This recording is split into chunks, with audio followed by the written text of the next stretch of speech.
I'm Allendale's chief meteorologist Ryan Martin with a look at your midday weather update. Current surface analysis shows a frontal boundary a little bit farther north than where it sat all weekend. It's to the northern end of its range now, working across parts of the upper Midwest, Michigan, and a cool front down through Iowa into southern Nebraska, northern Kansas. Underneath the frontal boundary, that's the warm sector. Large-scale push of warm air happening, and it's triggering good thunderstorms across northern Illinois through Chicago and now moving into northwest Indiana.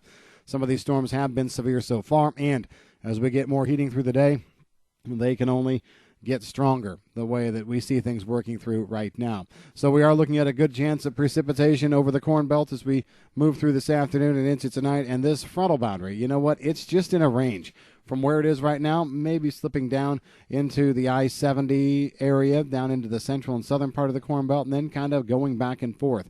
The thing is, this front goes all the way back into parts of the central and southern plains. I actually have low pressure areas lined up across western Oklahoma and into Texas. That means there's a nice superhighway for moisture coming right off the western Gulf, curving right around and going through. So we have a good chance of rain here in the short term right now through, let's say, Wednesday. Some of the heaviest rains may actually develop Wednesday and Wednesday afternoon.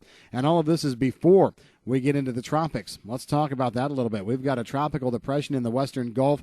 It's over favorable waters, or will be moving over favorable waters. There's a decent chance it becomes a low-grade tropical storm before it hits eastern Texas in the next 36 to 48 hours.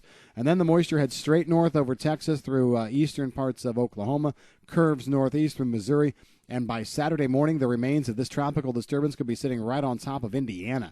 So we're going to add more excessive moisture to the pattern there as that pattern develops. Right now, I'm very, very conservative when I say parts of the central, eastern, and southern Corn Belt could see 1 to 3 inches of rain. I think the 3 could easily be outdone before everything's done this week. Farther north, a couple of fronts coming through mean we're looking at half to 1.5 inch rainfall totals over the upper Midwest and into Iowa.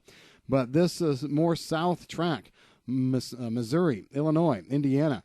Some models are saying 5, 7, 9 inches of rain by the time we get to Sunday morning. So that could be very, very interesting to see how it emerges. Like I said, very conservative on my end right now. I think that we may have to bump up as we go. But let's just say, for the sake of argument, let's just say we stay conservative. 1 to 3 inches of rain, 2 to 3 happening in most areas that we talked about in those states. The pattern doesn't go away after Sunday. That's just lopping off the first week.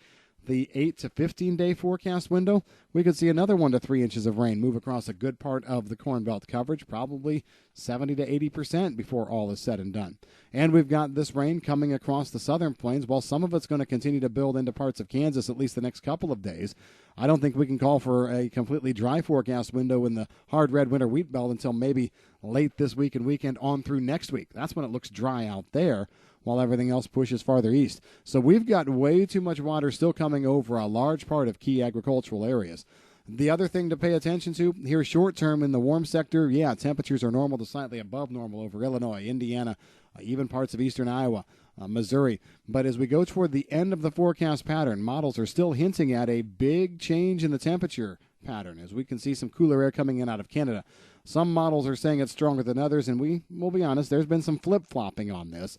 But the simple fact that we haven't completely taken that thought out of some of these model runs says that there could be some teeth to it. We could be looking at a significant change in temperature, a move to below normal levels as we flip the calendar and go into July. That's another part of this entire equation that we will be watching. Drier areas of the U.S. will be limited mostly to the southeast. There looks to be a good strong high that still parks over Georgia, keeps most of the southeast dry, and then we are still looking at mostly dry air over the west coast areas. So the heart of the precipitation continues to be mostly in the ag areas from Texas right on up through the Corn Belt. That's the way things are stacking up. If you got any questions on the weather, give us a call at Allendale. I'm Chief Meteorologist Ryan Martin.